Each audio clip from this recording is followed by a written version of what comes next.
ko na sa harap natin. Si Ruel na ang bahala sa likod. Darwin, give that asshole the dose of their own medicine! Malakas na sigaw ni Nicolo bago mabilis na tumayo at tumapak sa backseat na kinaupuan namin at sunod-sunod na nagpaulan ng bala kasabay ng 2 tauhan niya. Hindi ko na alam kung saan pa nanggaling ang mga putok dahil ramdam ko na panay ang alog ng sasakyan namin. Saglit pa ay 2 pagsabog ang magkasunod na narinig ko at malakas na sumigaw si Nicolo. Asshole! Natatakot ako pero iniisip ko rin ang kaligtasan ni Nicolo. Paano kung tamaan siya lalo na't naka-expose ang ulo hanggang balikat niya?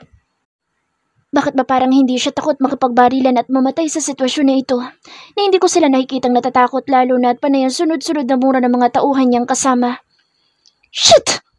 Malakas na sigaw ni Nicolo saka naramdaman ko na gumewang ang sasakyan hanggang sa bumangga ito at sumadsad sa kung ano.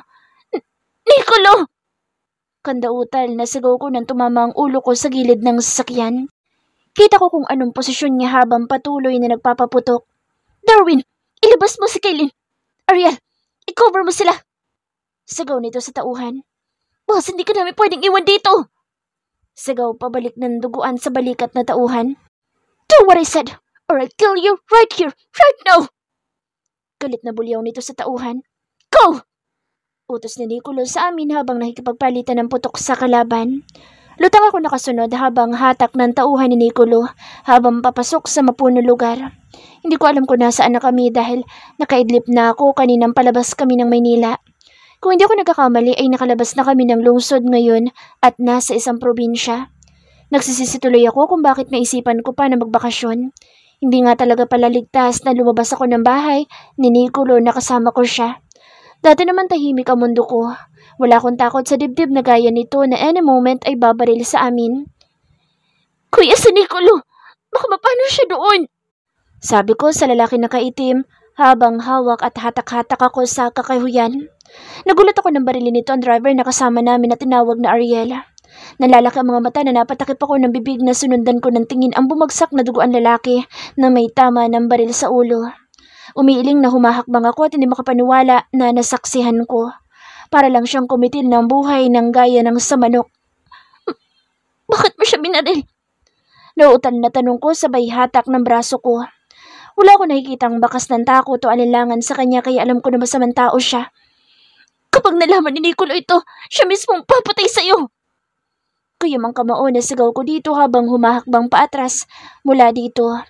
Alam ko na itinaya ni Nicolo ang buhay niya para iligtas ako kaya naiwan siya doon para malaya na makalayo ako. Pero maling tao ang pinagkakatiwalaan niya dahil sa kanya ako mismo nanganganib ngayon. Walang magagawa sa Nicolo ngayon. Na-corner na siya ng kalaban at napatay ko na rin ang tuta niya. Ikaw naman ang susunod ko kaya humanda ka. Matagal na ako nagpipigil sa'yo. Mas lalo ko natakam na masaksihan ng mga mata ko kung paano mo pinaligay ang boss ko. Nakangisi na sabi nito. Anong pinagsasasabi mo? Ang bastos mo Galit na sagot ko. Ang walang hiyang ito'y manyakis kasi. Nakita ko ang lahat. Memoryado ko ang hulma ng katawan mo. Sinamantala ko na pina-off ni Nicolo lahat ang CCTV kaya lihim na pinanood ko kung gaano kasarap na ginagalaw kanya ng paulit-ulit. Matalim at puno ng pagnanasa na sabi nito. Napasigaw ako ng sunggaban niya ako at niyakap kaya panay ang palag ko. Matitikman din kita bago ka mawala sa mundo gaya ng plano ko. Ngayon pa lang, sigurado na akong patayin na si Nicolo dahil lahat ng mga lipores niya ay pinaharangan ko na bago pa makasunod sa sasakyan natin. Nanginginig ako sa narinig na sinabi nito. Kung gano'n ay kailangan ko pala lumaban para sa sarili ko at sa kaligtasan namin ng magiging anak ko. Hindi ko hahayaan na magtagumpay siya na babuyin ako dahil lalaban ako sa paraang alam ko. Napatili ako habang panay ang palag na sinasakal ako nito sa leeg habang panay ang palag ko at suntok dito. Mahina ako lalo na at babae ako kaya nagawa niyang haklitin ang damit na suot ko. Kaya napunit ang t-shirt na suot ko. Patuloy ako nalalaban dahil ayoko ang mahalikan niya ako sa labi kaya sinampal niya ako ng ubod lakas kaya nahilo ako at muntik nang magdilim ang paningin ko na pilit na nilalabanan ko. Sinamantala nito ang pagkakataon kaya nagawa niyang haklitin sa katawan ko ang bra na suot ko. Kaya nalantad sa mga mata nito ang dibdib ko. Finally, matitikman ko na rin ito. Alam mo bang hindi mo wala-wala sa isipan ko kung paano pinaligaya at binalo si Nicolo ng todo gamit ang mga ito? Gigil na tanong nito. Hindi ko inaasahan na susunod niyang gagawin na lagyan ng poses ang dalawang kamay ko. Ngayon ko lang nalaman na meron pala siya nito matapos na may kabit sa dalawang pulusuhan ko. Demonyo ka! Bitiwan mo ako!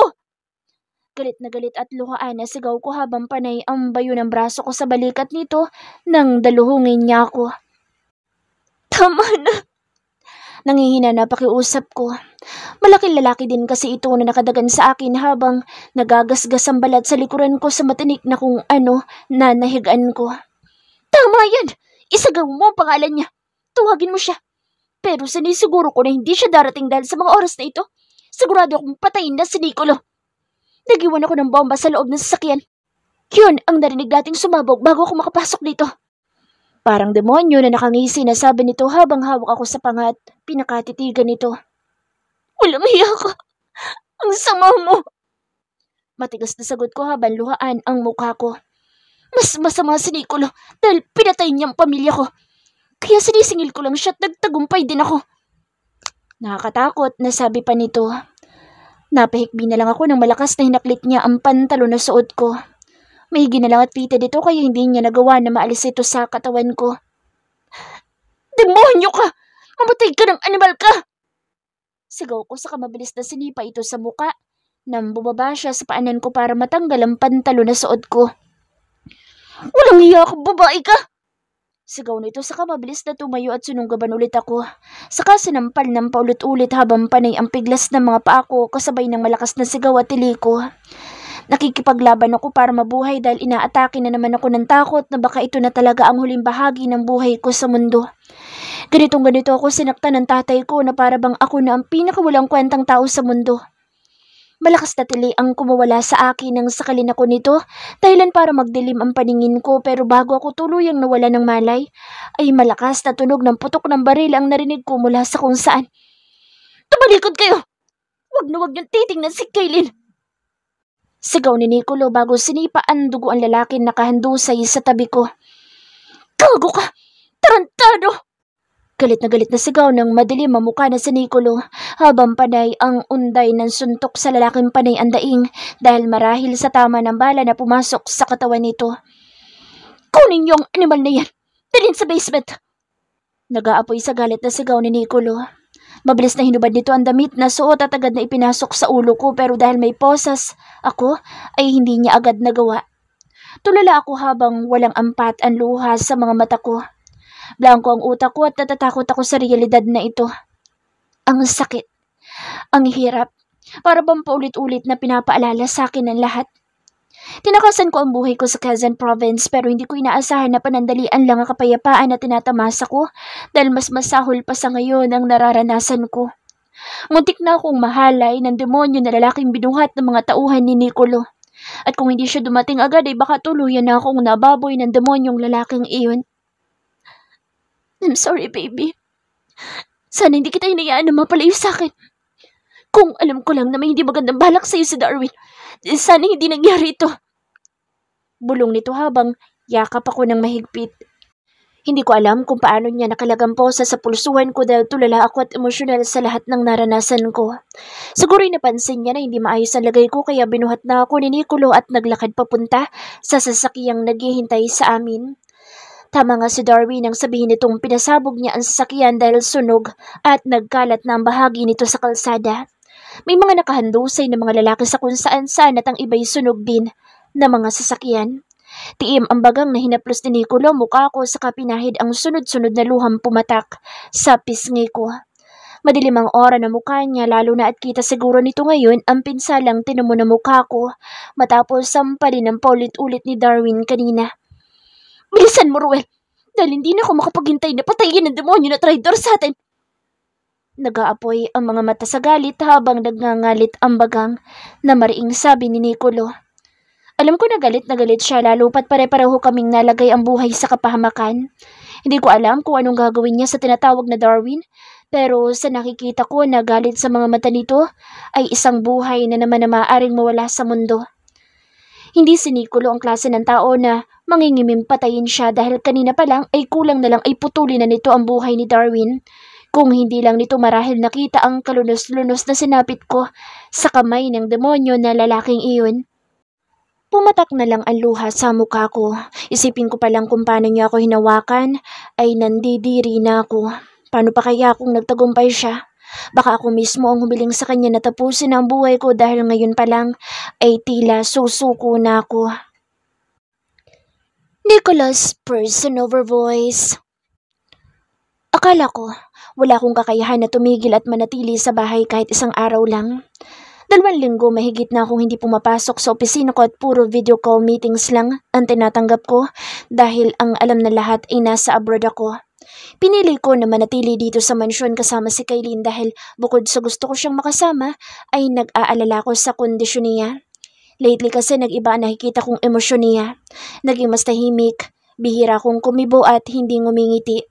Masungit din siya at lagi ay tila malalim ang tumatakbo sa isipan. Gustong-gusto kong alamin ang problema niya o bagay na gumugulo sa isipan niya pero nanatili siyang tahimik. Tinawagan ko na si Colin para tanungin ko anong gagawin ko para bumalik siya sa dati pero tinawanan lang ako at sinabing lambingin ko lang dahil may mood swings umano ang mga babae. Malaki kasi ang pagbabago niya simula na mag-breakdown siya ng gabing iyon nung ayain ko siyang magpakasal. Lahat ng excitement na meron ako'y napalitan ng takot matapos makita kung paano siya maghabol ng hininga sa harapan ko habang namumutla. Wala siyang malay o marahil ay nakatulog. Nayakap ko nang dumating si Miracle, ang girlfriend ni Rogie, na personal doctor ng grupo ko para tingnan ito. Wala siya nakitang kahit na ano na suriin si Kaylin, kaya sinabi lang nito na marahil ay kulang sa pahinga o baka may emotional stress ang babaeng katabi ko. Lalo ko na-frustrate pero nasagot ang tanong sa isip ko na ipakita sa akin ni Ruel ang isang CCTV footage kagabi kung saan malinaw na nakita ko na nasaksihan ni Kaylin ang ginawa namin sa tauhan ko na nahuli ni Rogie na nagsusupply ng impormasyon tungkol sa organisasyon ko sa kalabang grupo ko. Ngayon napagtanto ko kung bakit nagkaganito si Kaylin. Malinaw na sa akin kung bakit ganoon na lamang ang reaksyon niya nang makita ang mga tauhan ko, lalo na nang ihiga ko siya sa sofa. Alam niya ang nangyari dito kagabi at lalong nakita niya ang lahat. Boss, ano pong gusto mong gawin ko sa video na ito?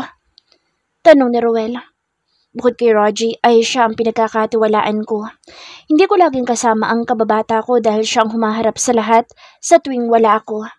Pati latest transaction namin ay pinagkatiwala ko sa kanya dahil buo ang tiwala ko sa best friend ko na hindi siya gagawa ng bagay na pareho namin pagsisisihan at sa huli ikasisira naming dalawa. Hindi ko lang basta best friend si Rogie, kundi para ko na siyang kapatid. Siya ang naging sandigan ko sa tuwing magulo ang takbo ng buhay ko dahil sa away ng mga magulang ko. Sunugin mo. Siguraduhin mo na wala ibang makakakita at makakaalam niyan maliban sa iyo. Ayoko na may makakaalam sa mga tauhan natin ng tungkol dito, lalo na't hindi pa natin nahuhuli ang iba pa sa mga galamay ng mafia ni Fabio Sandoval. Matigas at seryoso na sabi ko kay Ruel. Alam na niya ang gagawin, kahit hindi ko sabihin. But of course si Kaylin ang pinag-uusapan dito kaya alam niya kung paano i-handle ang sitwasyon na ito. Pinag-aaralan ko ang bawat kilos ni Kaylin, pero nanatili siyang tahimik at pinili na ilihim sa akin ang bagay na nasaksihan niya. Akala ko magiging maayos ang lahat matapos siyang matingnan ni Miracle dahil malinaw na sobra siyang na-stress at marahil ay natatakot sa akin kaya bigla ay dumistansya siya sa akin. Pero nagkamali ako dahil mas naging mahirap para sa kanya nakalimutan na nakita matapos natambangan kami ng mga tauhan ni Fabio Sandoval. Sa daan, habang papunta kami ng La Union. Mabuti na lamang at may countermission akong ginawa bago kami umalis. Pinaiwan ko si Ruel habang hindi alam ng mga tauhan kung saan ang lakad nila nang sumunod sa amin ni Kaylin. Kasama ang bodyguard at driver ko na umalis kami. Payapa ang lahat at masaya akong yakap ang babaeng naging dahilan para magbago ang lahat sa akin. Ngayon, wala akong ibang gusto kundi ang makita siyang masaya. Alam ko na hindi madaling mangyari iyon lalo pat mukha siyang natroma sa karahasang nakita. Tulad ng mga nakaraang lakad ko'y tinambangan ang sasakyan ko. Hindi na ako magtataka dahil sanay na ako. Maraming gustong patayin ako kasama na doon si Fabio Sandoval.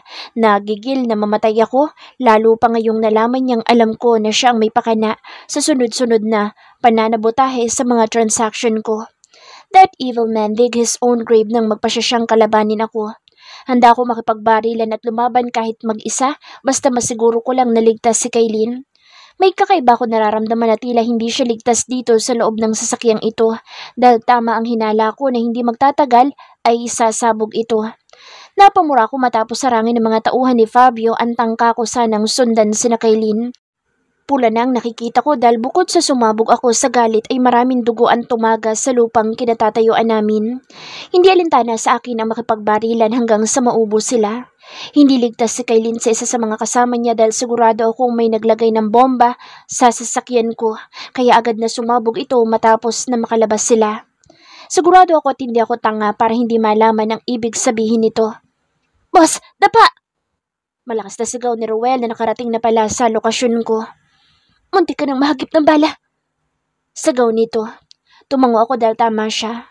Muntik na akong tamaan kung hindi lang siya dumating. "Bakit ang tagal niyo?" Nagpipigil sa galit na tanong ko. "Naharang at na-ambush kami habang papunta dito. Mabuti na lang at nalusutan namin." Sagot nitong pabalik habang tulad ko'y nakikipagsabayan ng putukan. "I-cover mo ako. Kailangan na masundan ko si Kailin. Maiwan kayo dito." Utos ko sa ilang tauhan namin. Hindi alintana sa akin ang gumapang para makalayo sa lugar dahil wala kaming mapagpipilian. Alam ko na kaya na ng mga tauhan ko ang naiwan naming kalaban, kaya mabilis na tumakbo ko papasok sa kakahuyan para hanapin si Kailin at ang dalawang kasama nito. "Tawagan mo si Ariel. Alamin mo kung nasaan sila." Malakas na sigaw at utos ko kay Ruel habang tumatakbong kasunod ko. "Boss, nagre-ring lang at hindi sinasagot." Sigaw din ito. "Shit! Kailangan na mahanap natin sila. Bilisan nyo!" Hindi ako mapakali. Malakas ang kaba sa dibdib ko na hindi ko pa naranasan sa buong buhay ko habang nakikipaglaban at barilan. Nanganganib ang buhay ni Kailin at sa ilang minuto lumipas ay maaaring marami nang naganap na mga pangyayari na kinatatakutan ko. "Nicolo!" Narinig kong tili at tawag ni Kailin mula sa kung saan. Lalo lamang akong kinabahan matapos na marinig iyon. Hindi magandang ideya na pumasok sa utak ko. Isipin ko pa lang kung ano ang dahilan kung bakit ako tinawag ni Kailin ngayon. "Ruel, bilisan nyo! Talasan nyo mga paningin at tainga ninyo!" Pagkasabi noon ay agad na tumakbo ako habang sinusuyod ng paningin ko ang lugar na kinaroroonan namin matapos na marinig ko ang ilang magkakasunod na sigaw ni Kailin. Malapit na. Alam ko makikita ko siya at hindi nga ako nagkamali dahil naabutan ko itong sinasampal ni Darwin habang nasa ilalim nito. Nakahiga sa lupa at bagay na naging dahilan para magdilim ang paningin ko at nabaril ko ito hanggang sa hindi ko mapigilan na gulpihin ang demonyo na lalaking ito na nagtangka sa buhay ng babaeng mahalaga sa akin ngayon. Kulang na lang ay mapatay ko ito pero pinigilan ko ang sarili ko matapos makita ang kalunos-lunos na sinapit ng mahal ko. Gusto kong durugin siya ng pinong-pino hanggang sa magmakaawa siyang patayin ko na lang. Maghintay lang siya at magkikita kami sa loob ng slaughter basement ko. Sigurado akong alam na niya ang kakahantungan sa mga kamay ko. Matinding galit ang nararamdaman ko ngayon lalo na nang makita ko kung paano nagkasira-sira ang damit ni Kailin at nakaposas pa ang mga kamay. Matinding pagpipigil ang ginawa ko lalo na nang makita ang luha ang mukha niya at matinding takot na nakabalatay dito. "You're safe now." Panay ang bulong ko habang yakap siya ng mahigpit. Natatakot ako sa nakikita kong sitwasyon niya ngayon, lalo pat hindi siya umiimik pero ramdam ko ang malaking patak ng luha na pumatak sa balikat ko. Matinding trauma ang inabot nito nang makita kung paano ko pinatay ang espiya ni Fabio Sandoval. Tapos heto siya ngayon, nakaranas na naman siya ng karahasan sa isa na naman tuta at pain ng demonyong iyon. Hintayin niya lang at maghaharap kami. Hindi ko na mapapalagpas ang ginawa niyang ito. Nagkamali siya na binangga ako at pinakialaman ang taong mahalaga sa akin. I will kill him. Tahimik ang lahat nang makarating ako sa isa sa mga bahay ko.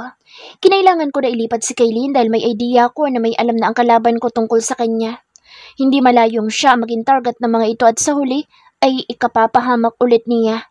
Kaya bago pa mangyari iyon ay kailangan nang masiguro ko ang kaligtasan niya. Nag-aapoy sa galit ang paningin ko sa nakikita kong mga pasa sa mukha ng mahal ko. Hinintay kong matapos na magamot ang mga pasa niya sa katawan bago ko siya iniwan. Walang imik na tinungo ko ang basement kung saan nandoon ang demonyong pakay ko. Alam ko na alam niya kung gaano ako kasama pero hindi lang iyon ang mararanasan niya sa mga kamay ko. Lahat ay tahimik at mga nakayuko ang mga tauhan ko nang pumasok ako sa basement.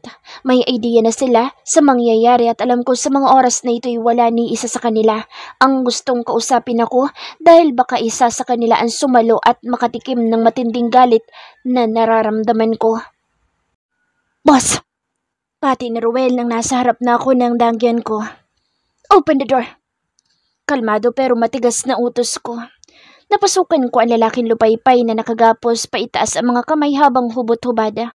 Siguro dahil kulang na lang ay nauubusan na ito ng dugo dahil sa 2 bala ng baril na nakabaon sa katawan nito. Napangisi ako na makita itong nagpupumiglas matapos makita ang hawak ko. Boss, patawad. Inakita ko ni Kaylin kaya nauwi kami sa ganoon.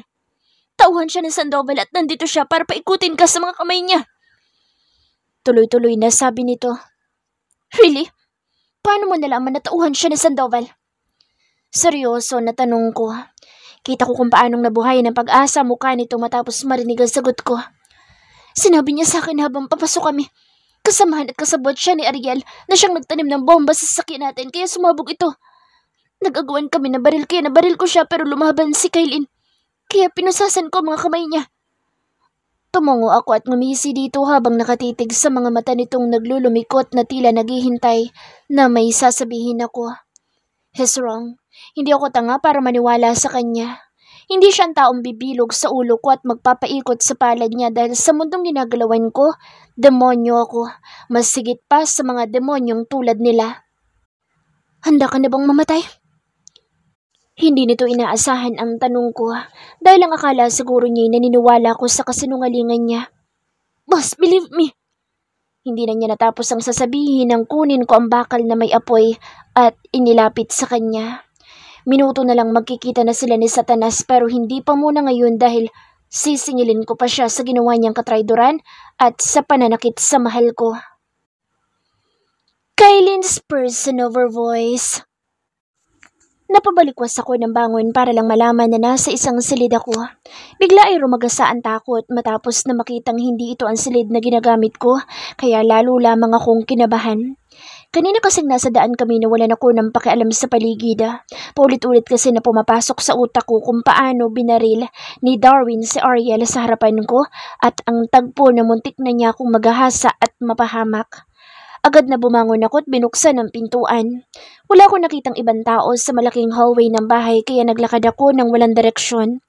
Napunta ako sa sala hanggang sa kusina pero wala akong nakitang ibang tao kaya lalo lamang rumagasa ang matinding kaba sa dibdib ko. Alam ko na totoo ang lugar na ito at hindi imahinasyon lang. Masakit ang pisngi ko at nangangapal ang labi ko na pumutok dahil nalasahan ko ang dugo matapos na ilang ulit akong sinampal ni Darwin. Minagtas ko ang isang hagdan pababa nang may narinig na ingay na nagmumula roon kaya pinili ko na bumaba. Naabutan ko doon ang mga kalalakihang ngayon ko lang nakita. Hindi sila ang mga nakikita kong tauhan ni Nicolo na kasama namin araw-araw. Mga nakatayo sila at nagkukumpulan sa labas ng pintuan kung saan may naririnig akong tila nahihirapan na ungol. Tapos kakaibang tunog na hindi ko maipaliwanag. Isang malakas na sigaw ang narinig ko mula sa loob na naging dahilan para kabahan ako. Alam ko na hindi normal ang lahat at kung ano man ang nangyayari sa loob. Nakatulala lamang ako nakatayo nang mapansin ako ng ilan sa mga ito. Tatakbo sana akong palayo pero hindi ko magawa dahil nangangatog ako sa takot. My lady, hindi po kayo dapat na naririto. Magalang nasabi na lumapit sa akin ang lalaki. Kung ganoon, sigurado ako na tauhan nga siya ni Nicolo sa parahan ng pagtawag niya sa akin. Kahit paano nabawasan ang takot na nararamdaman ko dahil pakiramdam ko'y ligtas ako dito. Nasaan si Nicolo? Mahinang tanong ko. Hindi nakaligtas sa mga mata ko kung paanong nagtinginan ng mga ito matapos na marinig ang tanong ko. Bakit hindi kayo sumagot? Nasa si Nicolo? Nagtataka na tanong ko. My lady, nasa loob po pero bawal po kayong pumasok. Magalang at mahinahon na sagot ng isa sa mga ito. Nagsalubong ang mga kilay ko dahil pakiramdam ko'y may itinatago sila sa akin. Siguro ay ito na ang tamang panahon para matuklasan ko ang katotohanan tungkol sa kanila.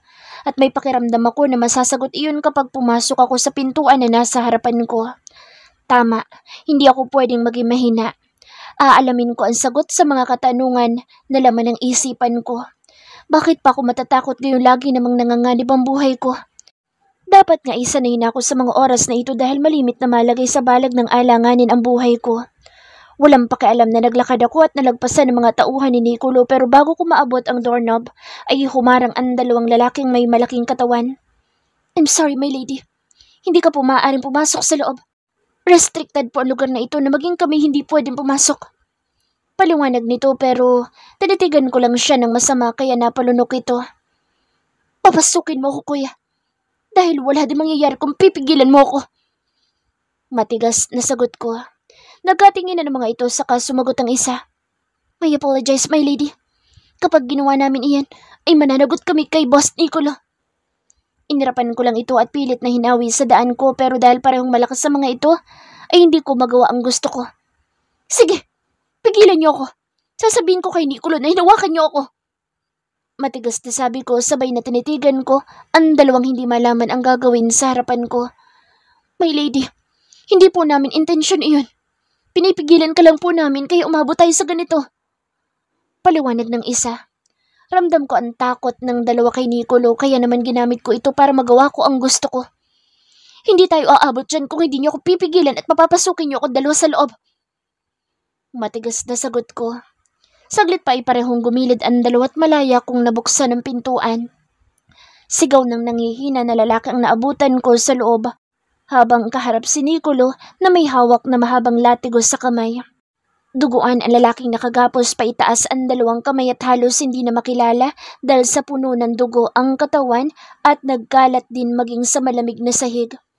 Napatakip ako ng bibig nang bumaba ang paningin ko sa putol na pribadong bahagi ng katawan nito na ngayon ay nasa sahig na rin. Tama na! Parang awa niyo na patayin niyo na lang ako! Nangihina na pakiusap ng lalaki. Hindi ako nakatiis nang makita na kumuha si Nicolo ng tila mahabang espada na kumikislap sa tama ng liwanag ng ilaw sa silid. Nanginginig na niyakap ko si Nicolo mula sa likuran na tila walang pakialam sa paligid at ni hindi man lamang naramdaman na pumasok ako sa loob ng silid na ito. Ramdam ko ang paninigas ng katawan niya dahil sa ginawa ko. Nabitawan niya ang mahabang patalim at bumagsak ito sa sahig na naging dahilan ng kalansing nito.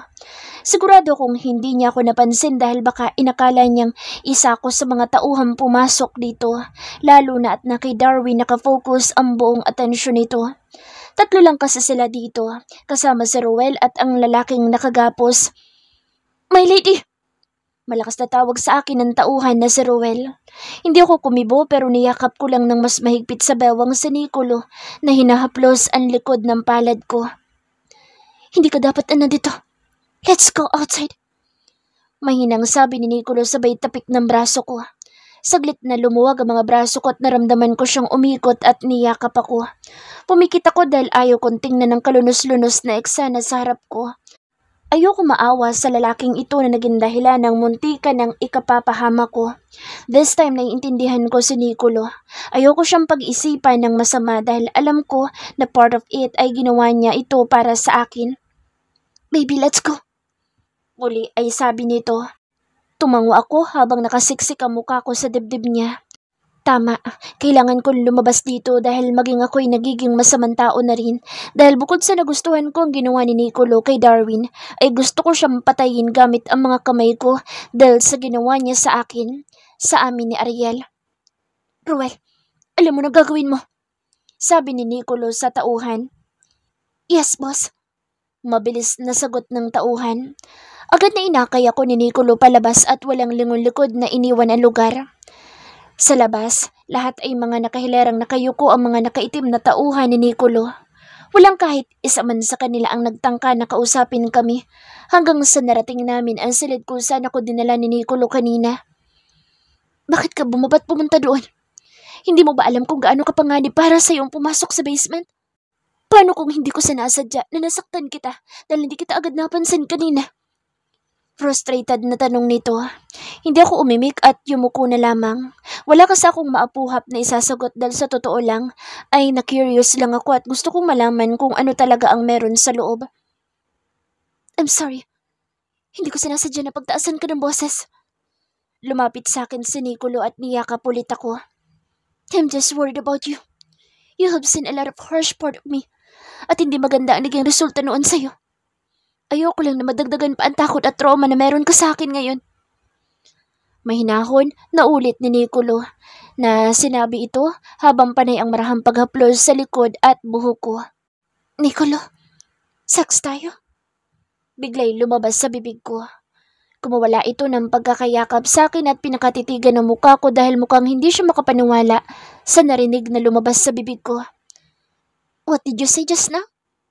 Seryoso na tanong nito. Sabi ko, gusto kong mag-sex tayo. Matatag na sagot ko. Napamulagad siya at awang ang labi na inaabsorb sa isip ang salitang binitawan ko. Is that what you really want? Tanong nito. Tumango ako dahil ito talaga ang gusto ko. Marahil nagtataka siya pero sa naging karanasan ko ay ito ang nakikita kong paraan para mawala ang takot at masasamang alaala sa utak ko kahit saglit. Alright, boss. Pero maligo muna tayo. Nakangiti na sagot nito na hindi ko maipaliwanag ang sayang nakikita ko sa mukha niya.